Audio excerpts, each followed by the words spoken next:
Disclaimer, the following vlog that you are about to see is of me telling you actual stories that happened to me in my middle school or high school days. The stories are not meant to put anyone's business on blast, however to entertain you guys in hopes of relating to you or just sharing this information. Enjoy. Hey, what's up guys? Once again, this is Storytime with Devone. And if you haven't seen the other Storytime with Devon's, go right now. Stop this video. Go watch the other videos of Storytime with Devone and come back here. Alright, we're good? Alright. Now for this story time, it goes in my high school years. For me, just like everybody else, high school was a crazy time for different reasons for everybody. Let's jump right into the story, okay? So it's 9th grade. It's about 2009 for me. I've been talking to this girl for a little bit. We usually, pass letters, text, blah, blah, blah. So finally, after a while, we got together. And we couldn't really meet outside of school because, it was summertime and she had summer school and she had a couple other things going for her. Me, I didn't really have shit going on. Being a girl, she had a lot going on for her. So anyways, finally, after like a couple weeks of texting back and forth, all these, summer love, couple of stuff, we finally set a date for us to go talk to each other. Now the plan was, she ditches one day of summer school, hangs out with me, we either go to the park or her house or something, and then we spend the rest of the day together, and then that's it. Okay, so the day that we're supposed to hang out comes. I come to the school, she's there, we go. We were supposed to go to the park, right? Or her house, but we literally went 2 blocks from the school. She gets tired. We end up in some like random cul-de-sac, which is like a street like full of houses with like a dead end. It's just like a street full of houses, right? We didn't know nobody in those houses, but she was tired, so we just sat on the curb in front of somebody's houses, right?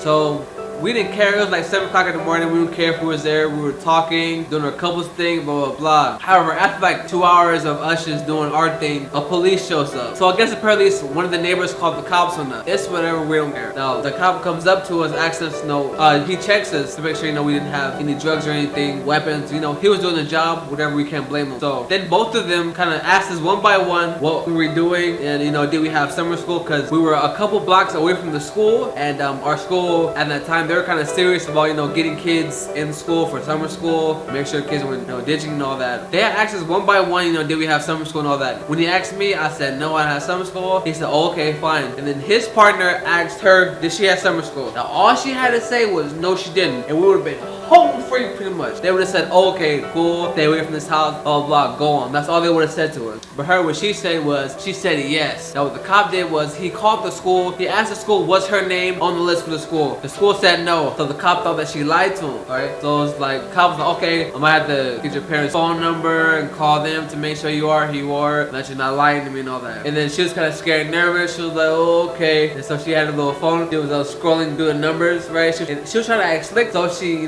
scrolls past her mom's number. The cop was like behind her, kind of watching. He was like, oh, isn't that your mom's number right there? And she was like, oh, no. The cop was like, but it says mom right there. She was like, Now, this is what she said, alright. I guess she was nervous or whatever, but this is what she said. Her exact words, I quote, no, this is my friend's mom. Now we were so close that I called her mom my mom. So I put mom under my phone, but that's my friend's mom. I call her mom because we just that close and everything. The cop must have looked at this bitch like she was the dumbest bitch on earth. He was like, oh really? Okay, so if I call that number, then this is gonna be your friend's mom, not your mom. And then that's when she knew she fucked up, because she started panicking. She was like, yeah, it is my friend's mom. And then the cop was like, oh, okay, I'll call just to double check. All right, hold on. Pause. Now the thing about cops is they want you to lie to them, alright? That's where you fuck up. They want you to lie to. But anyway, back in. So she kind of started crying or whatever, got a little sadder, and then so she finally told the truth. She's like, fine, that's my mom. And then the cops already knew it, so they're like, yeah, we already know. Kind of, making her look stupid or whatever. And then so they let me go, and then they put her in a cop car to take her back to summer school, which ruined her whole day. All she had to say was, I don't have summer school. We would have been the whole day, but nah, she wanted to lie to the cops. Yeah, man, that's gonna be the end of this episode of Storytime with Devone. And yes, I do have this thing on my head. I don't know, it makes me look tight. I like fucking Tupac or some shit like that. Check out my other videos, my other short films. Alright guys, I'll see you guys next time.